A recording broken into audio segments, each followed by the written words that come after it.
British police launched a murder inquiry Sunday after a woman died following exposure to the nerve agent Novichok in southwest England, 4 months after the same type of chemical was used against a former Russian spy in an attack blamed on Moscow. Prime Minister Theresa May said she was appalled and shocked by the death of Dawn Sturgess, a 44-year-old mother of 3, and offered her condolences to the family. Sturgess and a man named locally as Charlie Rowley, 45, fell ill last weekend in Amesbury, near the town of Salisbury, where former double agent Sergei Skripal and his daughter Yulia were attacked with Novichok in March and have since recovered. Novichok is a military-grade nerve agent developed by the Soviet Union during the Cold War. Britain and its allies accused Russia of trying to kill the Skripals, prompting angry denials and sparking an international diplomatic crisis. Police said they would be led by the evidence but confirmed a link between the Amesbury case and the Salisbury attack was a main line of inquiry. Interior Minister Sajid Javid last week demanded answers from Moscow, saying he would not accept Britain becoming a dumping ground for poison. Russia hit back, denouncing Britain for playing dirty political games. Reckless and barbaric act. The British couple were believed to have become exposed to Novichok by handling a contaminated item, with speculation that it could have been the container used to administer the nerve agent to the Skripals. However, police and public health officials insist the risk to the wider public remains low.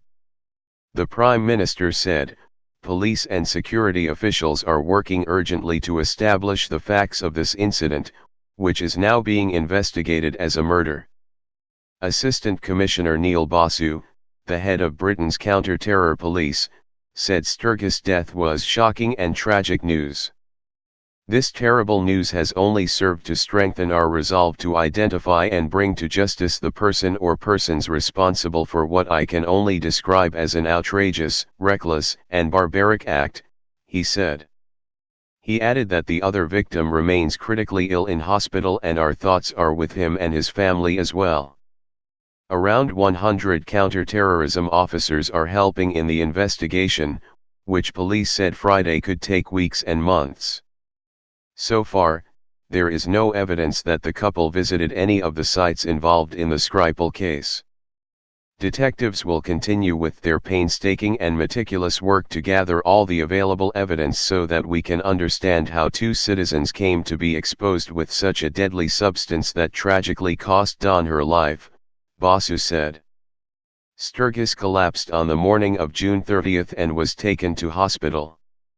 That afternoon, the 45-year-old man fell ill at the same address in Amesbury and was also hospitalized. It was not until the Wednesday, however, that the government's Defence Science and Technology Laboratory at Porton Down confirmed their exposure to Novichok. Detectives are working as quickly and as diligently as possible to identify the source of the contamination, but this has not been established at this time, police said on Sunday. "We are not in a position to say whether the nerve agent was from the same batch that the Skripals were exposed to." The Skripals were released from hospital but the investigation into the attack on them continues. No arrests have been made.